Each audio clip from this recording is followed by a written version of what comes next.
ಖಗೋಳ ದೃಷ್ಟಿಯಲ್ಲಿ ಮಾತ್ರವಲ್ಲದೆ ಸನಾತನ ಧರ್ಮದಲ್ಲಿಯೂ ಗ್ರಹಣಗಳಿಗೆ ವಿಶೇಷವಾದ ಮಹತ್ವ ಇದೆ. 2025ರಲ್ಲಿ ಎಷ್ಟು ಸೂರ್ಯಗ್ರಹಣಗಳು ಸಂಭವಿಸ್ತವೆ ಅನ್ನೋದನ್ನು ಈ ಒಂದು ವಿಡಿಯೋದಲ್ಲಿ ನೋಡ್ತಾ ಹೋಗೋಣ. ಜ್ಯೋತಿಷ್ಯ ಶಾಸ್ತ್ರದ ಪ್ರಕಾರ 2025ರ ಮೊದಲ ಸೂರ್ಯಗ್ರಹಣ ಮಾರ್ಚ್ 29ನೇ ತಾರೀಕು 2025ರಂದು ಮಧ್ಯಾಹ್ನ 2:20 ಸಂಜೆ 6:13 ಸಂಭವಿಸುತ್ತೆ. ಇದು ಭಾಗಶಃ ಸೂರ್ಯಗ್ರಹಣ. ವರ್ಷದ ಎರಡನೇ ಸೂರ್ಯಗ್ರಹಣ ಅನ್ನುವಂಥದ್ದು 21ನೇ ತಾರೀಕು ಸೆಪ್ಟೆಂಬರ್ 21ನೇ ತಾರೀಕು 2025ನೇ ಇಸ್ವಿ ಈ ಸಂದರ್ಭದಲ್ಲಿ ಅಂದರೆ ಸೆಪ್ಟೆಂಬರ್ 21ರಂದು ನಡೆಯಲಿದೆ. ಇದು ಭಾಗಶಃ ಸೂರ್ಯಗ್ರಹಣವೂ ಆಗಿದೆ. ಜ್ಯೋತಿಷ್ಯ ಶಾಸ್ತ್ರದ ಪ್ರಕಾರ ಸೂತಕ ಕಾಲವು ಸೂರ್ಯಗ್ರಹಣಕ್ಕೆ 12 ಗಂಟೆಗಳ ಮೊದಲು ಪ್ರಾರಂಭ ಆಗುತ್ತೆ.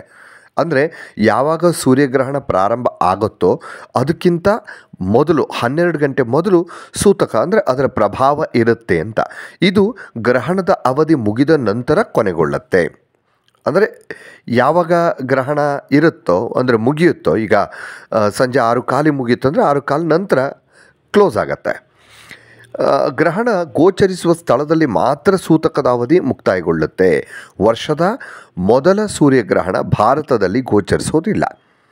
ಹಾಗಾಗಿ ಇದರಿಂದಾಗಿ ಸೂತಕದ ಕಾಲವು ಕೂಡ ಅಮಾನ್ಯ ಅಂತಂದರೆ ಭಾರತಕ್ಕೆ ಇದು ಅನ್ವಯಿಸೋದಿಲ್ಲ. ವರ್ಷದ ಮೊದಲ ಸೂರ್ಯಗ್ರಹಣ ಅನ್ವಯಿಸೋದಿಲ್ಲ.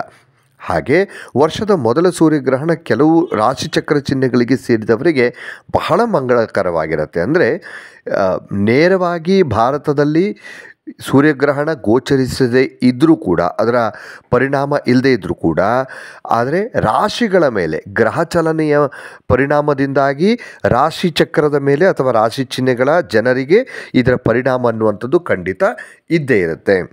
ವರ್ಷದ ಮೊದಲ ಸೂರ್ಯಗ್ರಹಣ ಅಂದರೆ ಸೂರ್ಯಗ್ರಹಣದ ನಂತರ ಈ ರಾಶಿಯವರಿಗೆ ಬಹಳ ಒಳ್ಳೆಯದಾಗತ್ತೆ, ಒಳ್ಳೆ ಫಲವನ್ನು ಕೊಡ್ತಾನೆ. ಯಾವ್ಯಾವ ರಾಶಿ ಹಾಗಾದರೆ ಅಂತ ನೋಡೋದಾದರೆ ಮಿಥುನ ರಾಶಿ, ತುಲಾ ರಾಶಿ, ಧನು ರಾಶಿ ಮತ್ತು ಮೀನರಾಶಿ. ಈ 4 ರಾಶಿಯವರಿಗೆ ವರ್ಷದ ಮೊದಲ ಸೂರ್ಯಗ್ರಹಣದ ನಂತರ ಬಹಳ ಉತ್ತಮ ಸಮಯ ಬರ್ತಾ ಇದೆ.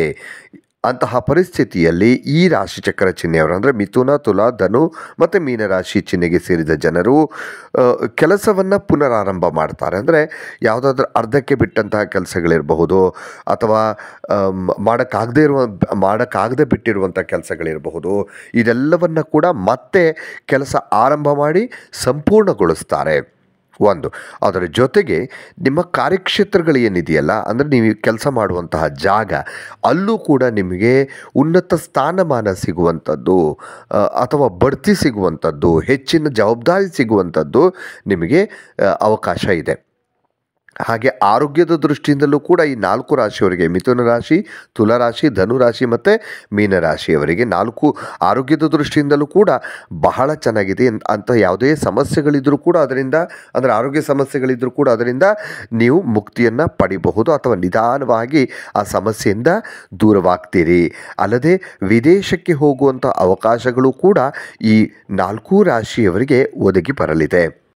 ಇನ್ನಷ್ಟು ವಿಡಿಯೋಗಳಿಗಾಗಿ ಮೀಡಿಯಾ 18 ಕರ್ನಾಟಕ ಚಾನಲನ್ನು ಸಬ್ಸ್ಕ್ರೈಬ್ ಮಾಡಿ ಹಾಗೂ ಹೊಸ ವಿಡಿಯೋಗಳ ಅಪ್ಡೇಟ್ಗಳಿಗಾಗಿ ಬೆಲ್ ಐಕಾನನ್ನು ಕ್ಲಿಕ್ ಮಾಡಿ.